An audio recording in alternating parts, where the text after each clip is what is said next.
Welcome to EPG Pathshala. I am Dr. Jaydeep Sharangi. I teach English, Literature and Language, Jogesh Chandra Chaudhary College, University of Calcutta, Kolkata. In this particular schedule, we are going to learn Module 22, that is Robert Herrick and 4 of his representative poems.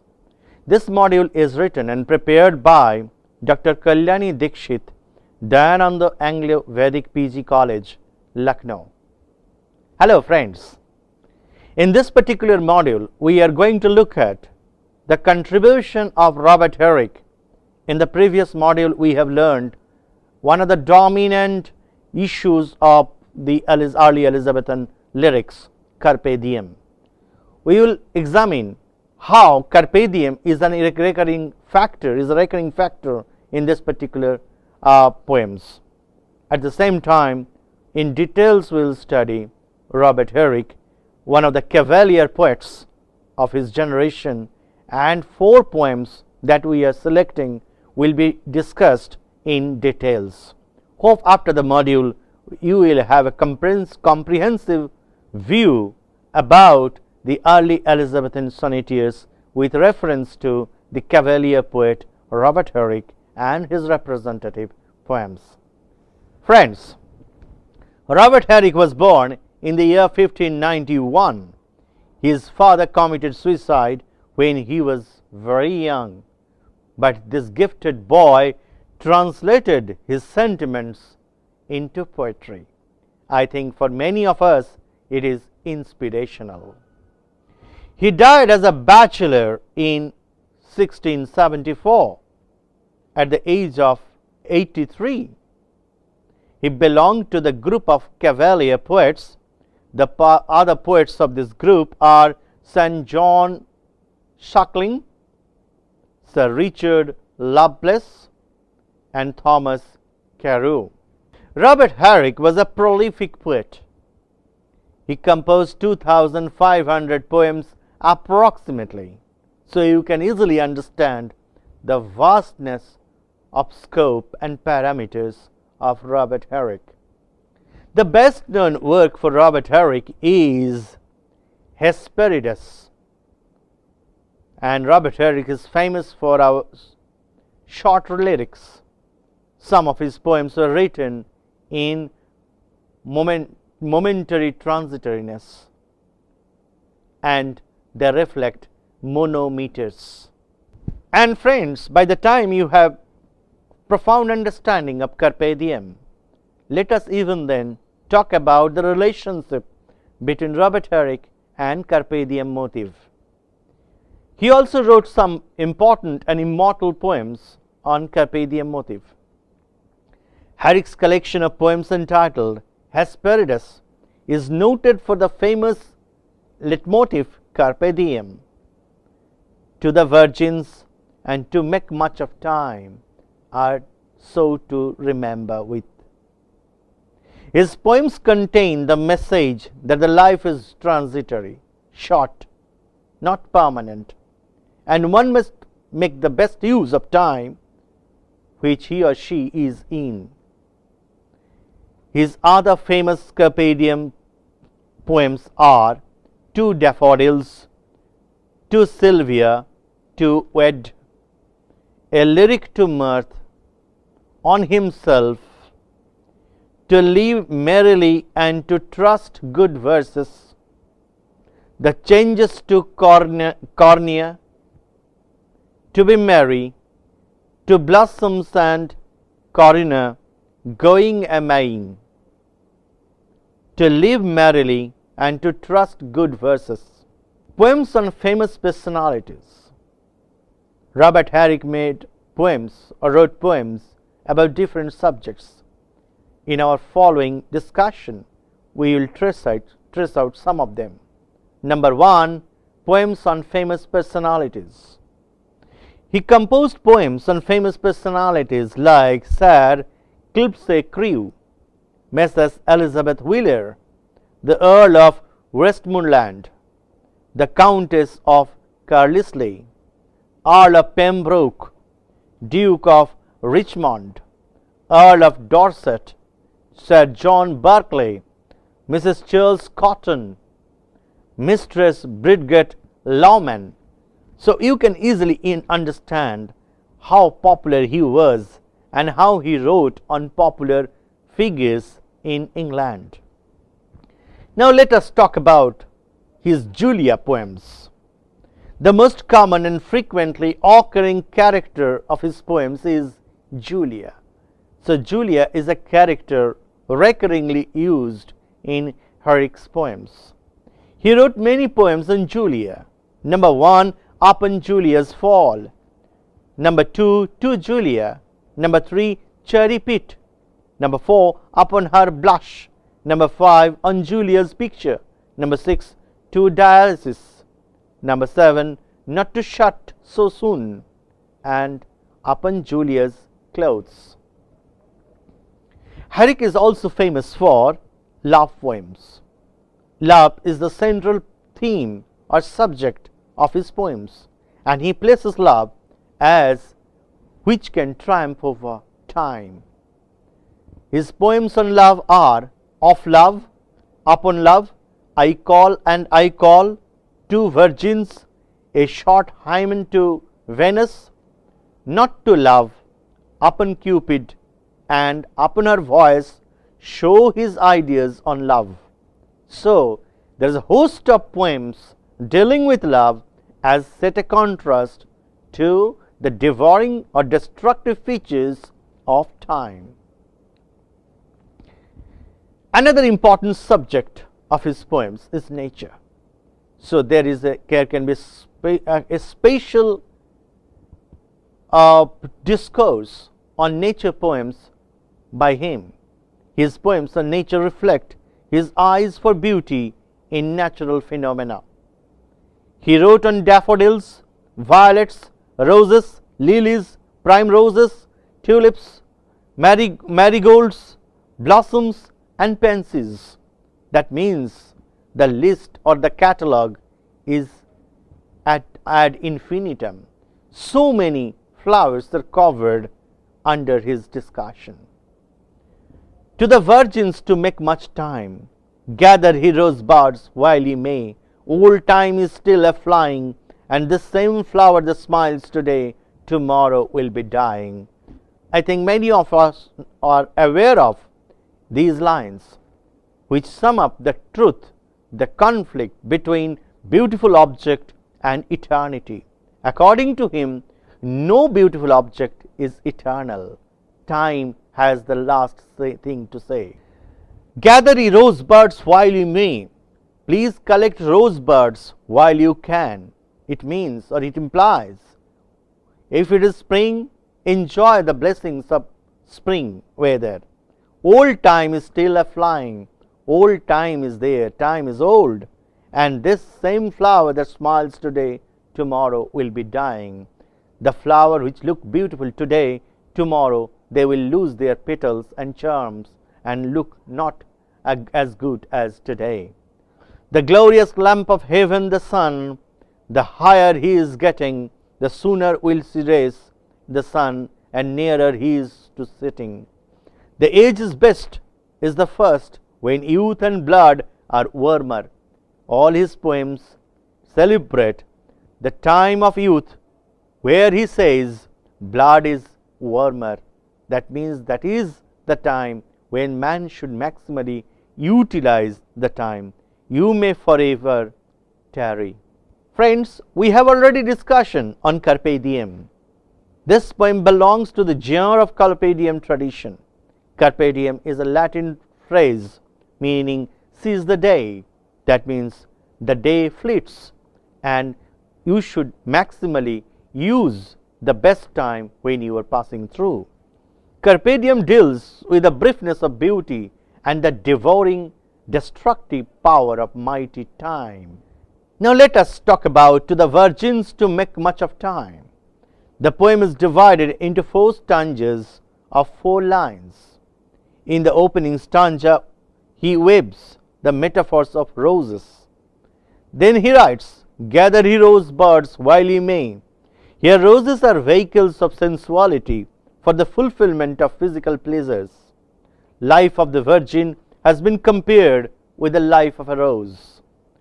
The lifespan of a virgin is as short as the lifespan of a rose. Time is running out of hands. The flower that smiles today will wither away tomorrow. In the same way, virgins will also are property of time. They will lose their charm as the day progresses. In the second stanza, the sun has been portrayed as the glorious lamp of the heaven. The rising and setting sun symbolize the blooming of youth and approach of old age and death. In the last stanza, he advises them not to be coy. The time spent once never returns again in life.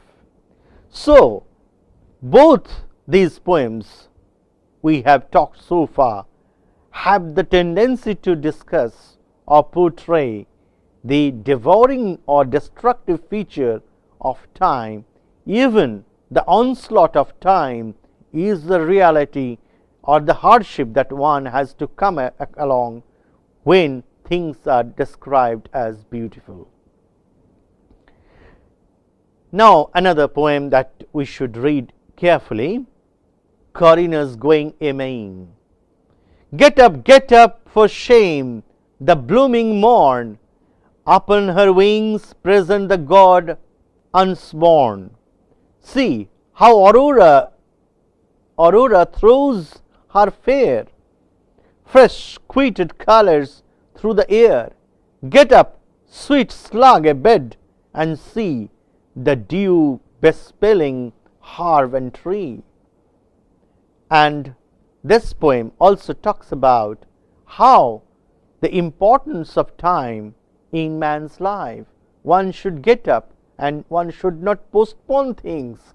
One should do it at once, because one should maximally use the time when he is passing through the best phase of life.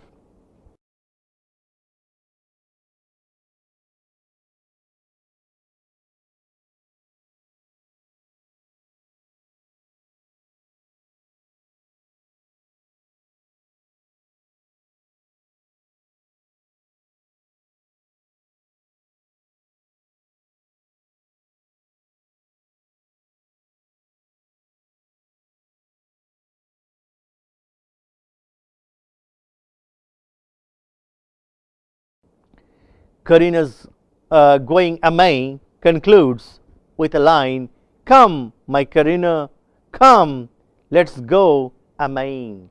As May symbolizes summer in England, the beautiful summer, so he asks Corinna to join hand in hand and to the best use of summertime in England. Corinna's Going A-Maying is a song as a group of Carpe Diem images. It is a collage of images. It can be defined as a lyric with pastoral setting. Here Corinna is a beautiful girl who is being coaxed by a young man who is supposed to be her lover. Here the poet calls his beloved to get out and join the company of people to marry the May Day, which symbolizes spirits of the time or enjoyments of life. The last stanza has been cited extensively as the example of Carpe Diem. The poet calls his beloved to enjoy the life in the prime time of youth. Soon she shall grow old and die. Life is brief and days are running out of time or out of hands. Time is destroying everything. They are also decaying. After close reading of Corinna Going A-Maying, let us switch over to Daffodils, and we will be looking into the subject closely. Fair daffodils, we weep to see you haste away so soon. Yes, yet the early rising sun has not attained his soon. Stay, stay, until the hasting day has run but to the even song. and having prayed together, we will go with you along. We have short time to stay as you. We have as short a spring, as quick a growth to meet decay, as you or anything we die, as your hours do and dry away like the summer's rain, as the pearls of morning's dew, never to be found again. As you go to the tempo of the poem, you can easily understand how it is a recurrent motive for Herrick to discuss or harp on the Carpe Diem motif. Two Daffodils is a short poem by Herrick which is based on the theme of Carpe Diem, and the poet expresses his grief over the quick decay of his beautiful flower. They bloom for a very short period of time. The first dying of such flowers make the poet really sad. These flowers die before the noontime. They can't even stay till the sunset. Here daffodils symbolize human life.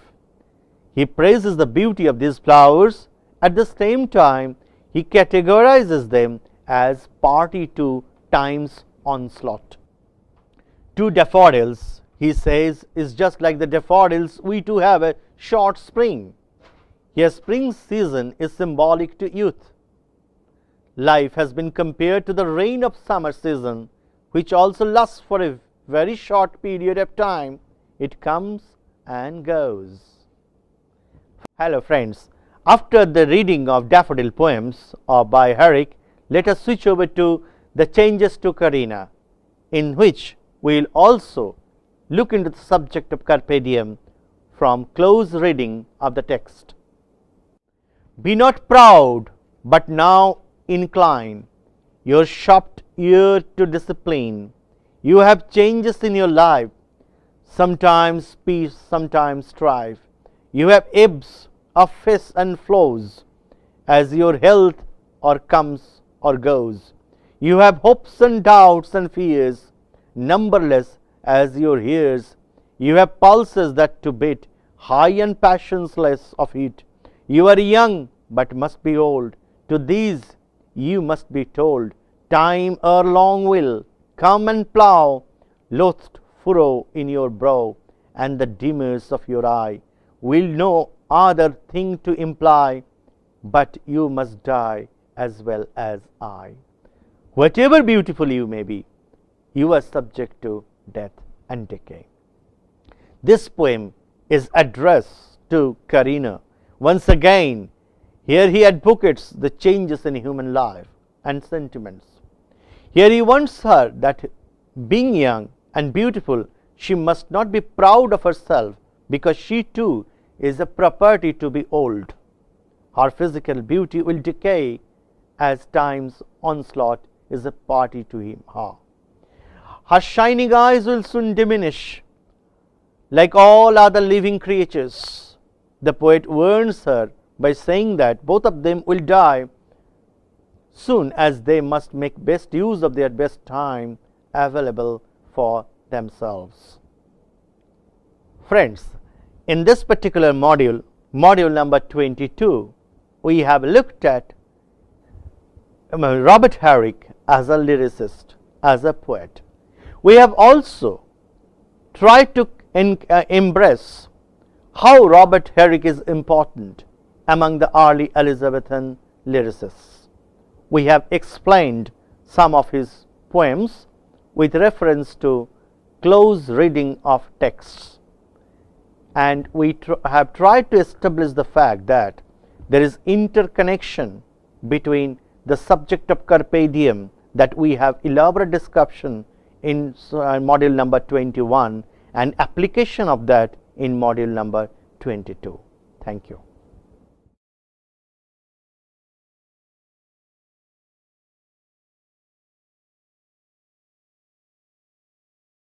Robert Herrick was born in August of 1591. Sadly, less than a year after his birth, his older brother died a few days before his father, who committed suicide by jumping out a 4-story window. leaving his mother with 7 children.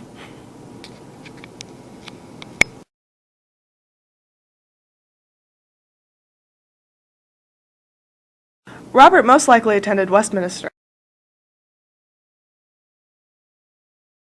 and became an apprentice to his uncle as a goldsmith in 1607. After 6 years, he entered St. John's College in Cambridge, graduating with a Bachelor of Arts degree in 1617 and a Master of Arts in 1620. Herrick then became an elder in the Sons of Ben, a group of Cavalier poets who idolized Ben Jonson, an English poet, actor, and dramatist. In 1623, Herrick was ordained as a deacon and a priest in the Church of England.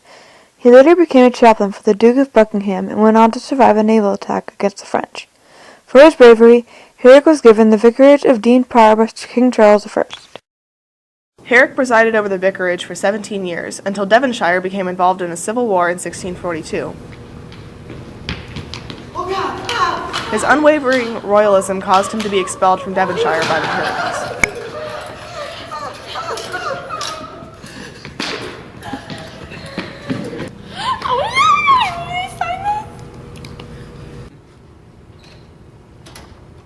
Returning to London in 1648, Herrick published his first and only book of poems, Hesperidus, or the works of both human and divine of Robert Herrick.